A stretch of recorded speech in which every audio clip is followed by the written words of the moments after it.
দেখতেছি এশিয়ান কাপের qualification match Bangladesh আর সিঙ্গাপুরের, সেটা বড় পর্দায় দেখার জন্যে আমি বের হয়ে গেছি।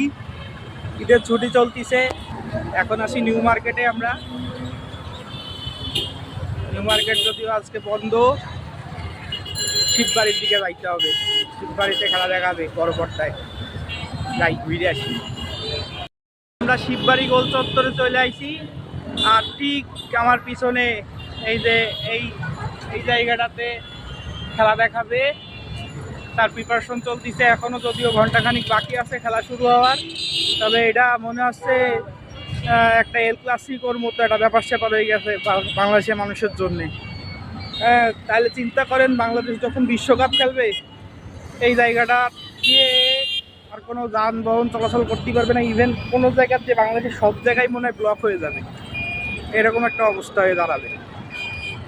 তখন আর কেউ ব্রাজিল, কেউ আর্জেন্টিনা এরকম করবে না, সবাই একটাই মানে দল সাপোর্ট করবে, সেটা বাংলাদেশ। এটা এখনই বোঝা যাচ্ছে।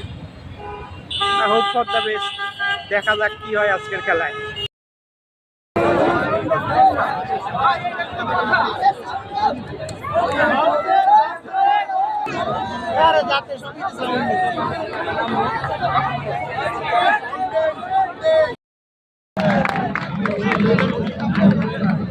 Along with Samuddin, who also came back.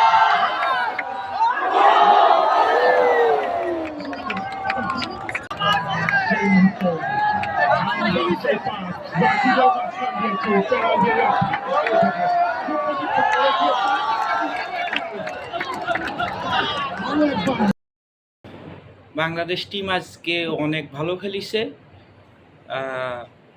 পেনাল্টিটা দেয় না, এই জন্যে আমরা হারছি। এই নিয়ে দুঃখ পাওয়ার কিছু নেই। অন্তত ক্রিকেট টিমের চাইতে মেলা ভালো খেলিছে, অনেক ভাল লাগিছে।